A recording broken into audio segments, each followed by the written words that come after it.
الحمد لله رب العالمين والصلاة والسلام على أشرف الأنبياء والمرسلين نبينا محمد وعلى آله وأصحابه أجمعين ومن اهتدى بهديه واستنى بسنته إلى يوم الدين. أشهد أن لا إله إلا الله وحده لا شريك له وأشهد أن محمدا عبده ورسوله أرسله الله تعالى بالهدى ودين الحق ليظهره على الدين كله ولو كره المشركون. Allahun subhanahu wa ta'ala falenderojmë, atë e madhrojmë, prej tij ndihmë, mëshirë, falje për mëkatet tona kërkojmë. I pejgamberit ton, salavatet më të përzgjedhura i dërgojmë, dhe dëshmojmë se nuk ka Zot tjetër të vërtetë përveç Allahut. Dhe dëshmojmë se Muhamedi alayhi salatu wassalam është robi dhe i dërguari i tij. Allahu e dërgoi me shpalljen e fundit. Kur'anin famëlart, udhërofyes për të arritur kënaqësinë e Allahut në këtë botë dhe për të fituar shpërblimet e tij të pafundta në botën e ahiretit. Fjalët më të mira janë fjalët e Allahut. Udhëzimi më i mirë është suneti i Muhammed Mustafa sallallahu alaihi wasallam. Të nderuar vëllezër, jemi akoma me këshillat e pejgamberit ton Muhammedit sallallahu alaihi wasallam. Jemi te këshilla e katërt prej fjalëve të cilët i dërguari jon dhe i dashuri jon Muhamedi sallallahu alaihi wasallam ja tregoi njërit prej shokëve të tij, Ebu Hurajres radhiyallahu anhu. Dy këshillat e para kishin të bëjnë me vetveten tonë, largimin nga ndalesat, po ashtu me qenë të kënaqur me caktimin e Allahut, është diçka që na përket neve. Dy këshillat që vijojnë, e para kishte të bëjë me njerëzit më të afërt, që i kemi pranë neve pas familjes. Ata janë kujshit e tanë. Dërsa sot do të flasim për një cilësi, të cilën nëse e kemi, do ta meritojmë emrin musliman. Thot pejgamberi sallallahu alaihi wasallam: "Ahibban nasi ma tuhibbu li nafsika takun muslima." Doje, dëshiroje për njerëzit atë që e dëshiron për vetën tënde, nëse dëshiron, apo do të jesh musliman. Para se të vazhdojmë, dua që vetën edhe juve t'ju përkujtoj me këtë fjalë kaq të bukur, të cilën Allahu subhanahu wa taala e ka përdorur si emërtim për këtë neve. Allahu në Kur'an thot: "Huwa sammakumul muslimin." Allahu është ai i cili na quajti musliman. E çfarë do të thotë kjo fjalë musliman? A do të thotë vetëm një deklarim, një deklaratë se unë jam musliman, apo vetë kjo deklaratë nënkupton edhe shumë gjëra tjera, prej të cilave është edhe kjo cilësi, të cilën sot do ta përmendim. Ta duam për njerëzit atë që e duam për vetveten tonë. Ta dëshirojmë për njerëzit atë që e dëshirojmë për veten tonë. Nuk është e ndaluar që besimtari të ketë dëshira për vetveten e tij, që të grumbullon sa më tepër gjëra që janë të hajrit, që janë të mira. Thonë dietarët, nuk është keq që njeriu me pas dëshirë me pas pasuri, me pas shtëpinë e mirë, me pas veshjet e mira, me jetu në një jetë të mirë dhe të këndshme dhe luksoze. Por, besimtari i vërtet, muslimani i vërtet, ai i cili është i vetëdijshëm se qëndrimi i tij në këtë dunja është i përkohshëm, i jep rëndësi më tepër gjërave që i sigurojnë siguri dhe ardhmëri të përhershme në botën e ahiretit. Nëse ne nuk e shfrytëzojmë këtë dunja, që në ditën kur do të dalim para Allahu subhanahu wa taala dhe kur do të japim llogari, nuk jemi të sigurt dhe nuk jemi të bindur se do të na mëshiron Allahu subhanahu wa taala, atëherë ne llogarin e kemi bërë në mënyrë të gabuar. Nuk i kemi marrë gjërat ashtu si duhet dhe i kemi dhënë përparësi kësaj dunjaje kalimtare, e cila me mirësitë e veta do të largohet prej neve dhe me neve do të mbesin vetëm veprat tona. Veprat për të cilat Allahu do të na merr në pyetje dhe do të na llogarit në ditën e gjykimit, në ditën e drejtësisë absolute.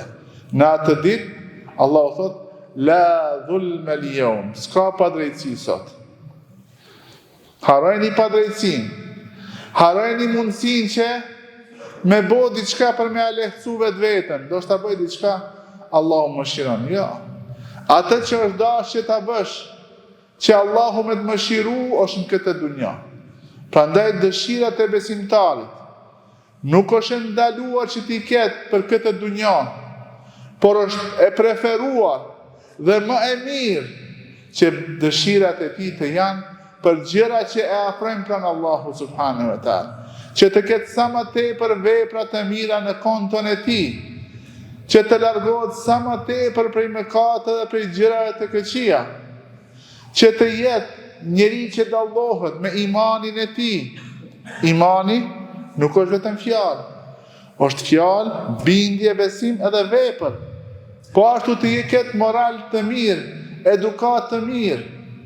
Një prej probleme më të mëdha që i kemi sot ne musliman është mungesa e durimit dhe dhuna e tepër që fillon dhe shfaqet tek fëmijët.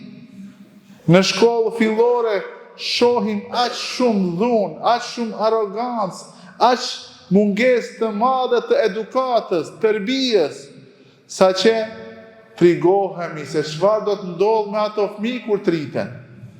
Si do të jetë halli jonë në atë ditë kur ata triten.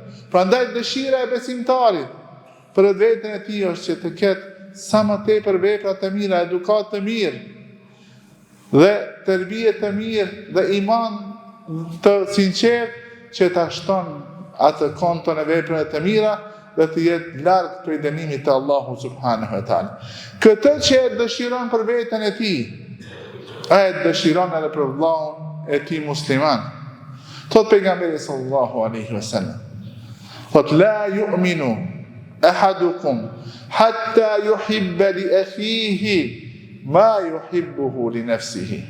Nuk e ka arritur imanin e plot, ose siç thot një dietar, nuk ka mundësi ta quajmë besimtar i vërtet atë njeri i cili për vllajën e vet musliman, nuk e dëshiron atë që e dëshiron për veten e tij. E këtë kush na bën obligim? Na bën obligim besatimi apo besa që ja kemi dhënë Allahut në para se me na kriju, kur na ka pyet, a nuk jam unë Zoti juaj? Të gjithë kemi thënë po. Edhe besimtarët në kohën e Muhamedit sallallahu alaihi wasallam ja kanë dhënë besën Muhamedit sallallahu alaihi wasallam që të jenë të sinqertë dhe ata këshillojnë secilin musliman. Thot njëri prej ashabëve, bay'atu ar-rasul sallallahu alaihi wasallam ala as-sam'i wa ta'ah wa ala nushi li kulli muslim. Ja kanë dhënë besën Muhamedit sallallahu alaihi wasallam se do ta dëgjoj, çdo gjë që urdhon do ta dëgjoj, do t'i bindem urdhrave të Allahut dhe të pejgamberit Muhamedit sallallahu alaihi wasallam. Po ashtu do ta këshilloj secilin musliman. Çfarë thon të ta këshillojmë? T'ja dëshirojmë atij atë që e dëshirojmë për veten tonë. Secilin nga ne dëshiron me pas një jetë të mirë, të rregulluar në këtë botë. Këtë duhet ta dëshirojmë atë të tjerë, sepse zilia, urrejtja, hasedi janë cilësitë e kujt? Këto nuk janë cilësi të besimtarit, por janë cilësi të jo besimtarit. I pari të jo besimtarëve është djalli i mallkuar shejtani, të cilin zilia që ai mos të arrin pozitën që e ka pas ai, e ka thënë që ti mos t'i bën sejdë dhe mos ta zbaton urdhin e Allahut, dhe në këtë mënyrë nuk ka dëshiruar për njeriu këtë krijesë që Allahu e ka krijuar atë që e dëshiron për veten e tij. Të dietar, duke komentuar hadithin ku pejgamberi sa thot, la yablughu haqiqat al-iman, nuk e ka arritur esencën, thelbin, hakikatin e imanit, ai i cili për vllajën e vet nuk e dëshiron atë që e dëshiron për veten e tij.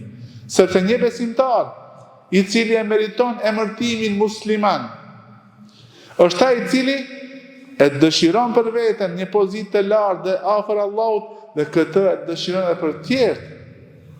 Sepse kjo është mënyra se si beson dhe si mendon një besimtar. Dëshira e tij nuk është sa më tepër njerëz të hyjnë në xhehenem, përkundrazi. Dëshira e tij është dëshira e Allahut dhe dëshira e pejgamberëve, që është sa më tepër njerëz të largohen nga rruga e shejtanit e të hyjnë në xhenet. Nëse kështu mendon besimtari, shumë shpejt do të largohet urrejtja, hasedi, zilia, armiqësia, sepse, siç e tham më herët, ne jemi do të kënaqur me atë që Allahu na e jep. Nuk do të harrojmë ta lutim Allahun që të na jep prej të mirat në këtë botë dhe në botën tjetër, por edhe për veten do ta dëshirojmë atë që e dëshirojmë për të tjerët, ose për të tjerët do ta dëshirojmë atë që e dëshirojmë për veten. Sepse vetëm kështu do të arrijmë imanin e vërtet. Zilia, urrejtja, hasedi na çojnë që ne të mos e duam për tjetrin ata që e dojnë për veten tonë. Ndërsa mu'min, besimtari, muslimani është ai i cili për veten e tij edhe për tjetrin e dëshirojnë të njëjtën gjë.